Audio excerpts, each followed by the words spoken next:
আসসালামু আলাইকুম ওয়া রাহমাতুল্লাহি ওয়া বারাকাতু। আমরা আল ইমরানের ৩৯ নং আয়াত পর্যন্ত সহিহ শুদ্ধ ব্যবহার শিখেছি। আজকে আমরা ১৪০ নং আয়াত সহিহ শুদ্ধ ব্যবহার শিখব ইনশাআল্লাহ। আর আপনি যদি আমার চ্যানেল নতুন হন তাহলে অবশ্যই সাবস্ক্রাইব করে লাইক করে দিবেন। আর আপনি আমার ভিডিওকে ধারাবাহিক বা পার্ট টু পার্ট দেখলে যে কোনো কোরআন সহিহ শুদ্ধ পড়তে পারবেন ইনশাআল্লাহ। আউযু বিল্লাহি মিনাশ শাইতানির রাজিম। বিসমিল্লাহির রহমানির রহিম। ইয়ামসাসকুম হামজা ইয়াজের হামজাটা ইয়াকে ধরবে, কারণ ইয়ার উপর তাসিদ রয়েছে, নুন সাকিন বাদ যাবে। তাহলে বলবো হামজা ইয়াজের ঈদকে বাগুন না, অর্থাৎ নুন সাকিনের পরে ইয়া থাকলে তাহলে ইয়ার উপরে তাসিদে গুণা করে পড়তে হবে। বলতে হবে কালার পড়ার জন্য নুন সাকিনের পর সবুজ করে অঙ্ক থাকলে নুন সাকিনের পূর্বে হবে পরবের সাথে মিলিয়ে গুণা করে পড়তে হবে। ইয়াম ইমজর ইয়াম, এটা মিম। সিন জবর সাস, ইয়াম সাস। কাপ মিম পেশ কুম, ইয়াম সাস কুম। ইয়াম সাস কুম, ইয়াম সাস কুম। কফ র জবর কর, হাদি পেশ হুং, ইকফা কর হুং। কেন ইকফা আপনাদেরকে বলে যাই, যদি তানমিনের পরে ফা থাকে তো তানমিনটাকে গুণার পড়তে হবে। আর সহজভাবে বলে দিলাম, যদি তানমিনের পরে হামজা হা আইনা কয়েন খ সাহেবে কোনো একটা হরফ পাওয়া যায়, সেক্ষেত্রে আমরা নুন তানমিনটাকে গুণা ছাড়া বলবো কর হুন। কিন্তু যেহেতু এখানে ছয় হবে কোনো একটা হরফ নেই, সেক্ষেত্রে আমরা অনেক সাথে গুণা করে বলবো কর হুং। ইয়াম সাস কুম কর হুং। ফাজর ফা, কফ দাল জোর কদে, কদে। কফ দালটা হলো কলকলার ধাক্কা দিয়ে পড়তে হবে, বলতে হবে কদে, কর হুং ফা কদে। মিম সিন জোর মাস, সিন লাম জোর সাল, মাস সাল। ফা কদে মাস সাল, ফাকদে মাসাল। কফ জবর কও, মিম জর মা, কও মা। মাসাল কও মা, মাসাল কও মা। ফাকদে মাসাল কও মা। ইয়াম সাসকুম করহুং ফাকদে মাসাল কও মা। কফ জবর কর, হামিম দুই পেশ হুম, ঈদগাহ বাগুন না। কেন ঈদগাহ বাগুন না? তানবির বা তার সাথে মিম থাকলে সেখানে অবশ্যই গুণার পড়তে হবে, বলতে হবে কর হুম। কালার পর জন্য তানবির বা সবুজ করে অঙ্কা থাকলে তার অবশ্যই মিলিয়ে গুণার পড়তে হবে। কর হুম, মিম সাদে মিসলাম পেশ লু, মিসলু হা উল্টা পেশ হু। যেখানে উল্টা পেশ সেখানে একালিক টান, তাহলে বলবো মিসলু হু, কর হুম মিসলু হু। আমার সাথে বলেন ইয়াম সাসকুম قرح فقد مس القوم قرح مثله। এরপরে ওয়াজর ওয়া তালাম যে তিল, ওয়া তিল কাফ যা লাম কে দেবে, কাফ লাম জর কাল, ওয়া তিল কাল, ওয়া তিল কাল। হামজা যে ইয়া কে দেবে, ইয়া দুই বচন হবে। হামজা ইয়া জবর আই, আল জর ইয়া, জবরের বাম পাশে খেলবি আকালিক টান, আইয়া মিম পেশ মু। ওয়া তিল কাল আইয়ামু, ওয়া তিল কাল আইয়ামু। নুন পেশ নু, দালাল জর দা, জবরের বাম পাশে খেলবি আকালিক টান, নু দা। ওয়াজর উই, নু দা উই। আইয়ামু নুদাউই, লাম পেশ লু, হালিজর হা, জবরের বাম পাশে খালিলিফ একালিফ টান।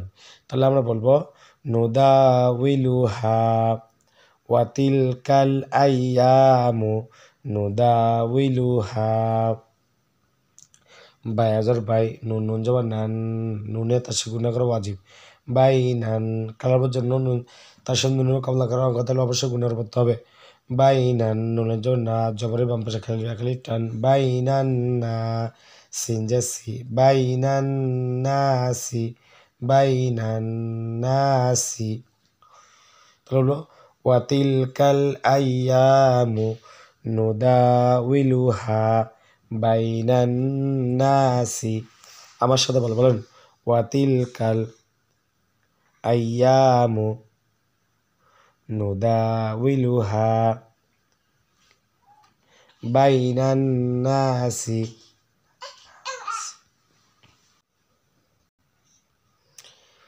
ওয়ালিয়ালামাল্লাহুল, ওয়াজর ওয়ালাম যে লি, ওয়ালি ইয়া যা আইন কে ধরবে, আইন চাপতে পড়তে হবে। ইয়া আইন জোর ইয়া, ওয়ালি ইয়া লাম জোর লা, মিম যা লাম কে ধরবে, মিম লাম জোর মাল। ওয়ালিয়ালামাল ওয়ালিয়ালামাল লাম খারা যাব ল লাম খারা তো লা হয় কিন্তু লা না ল পড়তে হবে কেন এই যে আল্লাহ সুদের জবর থাকলে আল্লাহ সুদ লামটাকে পুর করে পড়তে মোটা করে পড়তে হয় এটাকে বলা হয় লফজল্লাপুর তাহলে বলবো ওয়ালিয়ালামাল হা লাম পেশ হুল লাম জল্লা হুল্লা তাহসিল দুই বচন হবে জালিয়া যে জি জেরে পম্পাস জসমলাইয়া একালিফ টান মাত্তাবাই তাহলে বলবো লামুল লামাল্লাহুল্লাযী নুন জবর না লাযীনা হামজা খারা জবর আ মিম জর মা আমা নুন পেশ নু পেশের বাম্পা জসমলা ওয়াও একালিফ টান তাহলে বলবো আমানু আমানু ওয়ালিয়ালামাল্লাহুল্লাযীনা আমানু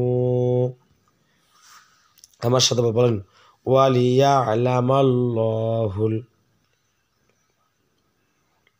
লাযীনা আমানু